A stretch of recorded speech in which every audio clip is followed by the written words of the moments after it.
խոսելու, հիմա այսօրվա հերոսը դուք եք, այսինքն գնում եք ազգային, այլևս այսօրվա նիստին չեք մասնակցելու։ Դա փողոքի նոտա է։ Չէ, ուղղակի մեր խմբակցությունը կարծում եմ տենց հատուկ չենք քննարկել, բայց ի նշան աջակցության ինձ, որպես ֆրակցիայի անդամ եւ նաեւ իրենց բողոքը արտահայտելով նախագահության կողմից իրենց վերապահված լիազորությունների չարաշահման հետ կապված որոշեցինք լքենք։ Ընդհանրապես չկա այս բանի որոշում, կասենք էլի։ Ստերոթին կմասնակցենք, բայց նիստին մասնակցելու որոշում այս բանի չունենք։ Իմ կարծիքով համոզված եմ լսում են կամ լսելու են քաղաքացիական պայմանագիրը պետք է լուրջ հետևություններ անի եւ իրենց պահի ըստ ԱԺ օրենքի։ Չի կարելի 100-150 ՊՊՑ-ի տղաներ, տեսակ այդ ներս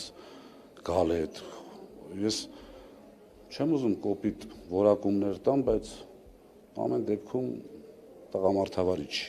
Պարոն Բազենյան, ներողություն, քանի որ մենք ներսում չենք եղել, դուք հստակ որևէ բառ արտահայտություն ինչ եք ասել, որ Ընդհանրապես ասել եմ, սա օրենքով, ինչ որ դուք հիմա անում եք, Արեգ Ավսեփյանից հետո, այսօր իմիջիալից երևի 5-րդ, 6-րդ, ընդհանրապես այս երկու շաբաթվա ընթացքում անընդհատ։ Ընդհանրապես հարց եմ տվել, սա ԱԺ կանոնակարգ օրենքով, ասում եմ լռեք։ Ասում եմ, չէ, հարց եմ տալի, պատասխանեք, ասում եմ լռեք։ Հիմա այդտեղ ինչ անես, լավ, ո՞րն է այդտեղ։ Այսինքն նստես անընդհատ լռես ու տեսնես, թե ամեն ընդդիմադիր падգամավորի ելույթից հետո իրանք ինչ են անում։ Այսինքն այնքան տարեկրթությունն էլ մի բան չի, էլի։ Այնքան իրենք այսպես ասած սահմանները կորցրել են, որ պատկերացրեք այսօր անգամ Աննա Գրիգորյանի ելույթի ժամանակ ընդհատեց падգամավորին, ինքը սկսեց խոսալ։ Շուտ չի լինում այդպես։ Թող հետևություններ անեն ուղղակի։ Այս կոշտ հարցադրումները Արեգ Ավսեփյանին, կոշտ հարցադրումները պատահական են, թե ցանկալի չի տեխնացում։ Չեմ կարող ասել, ես մի առիթով ասել եմ,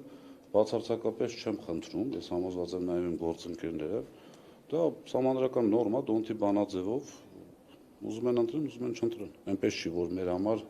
չընտրվելու դեպքում մեր աշխատանքի որակը կամ ինչ-որ այլ բան փոխվելու է։ Չի քննարկվել։ Կանեն իրենց որոշումը, մենք էլ մերը կանենք, հաշվի առնելով, որ մենք ինչ անգամ շշուկով խոսում ենք, ամենայն դեպս այս շենքում իրանք իմանում են, մենք էլ քննարկում ենք ըստ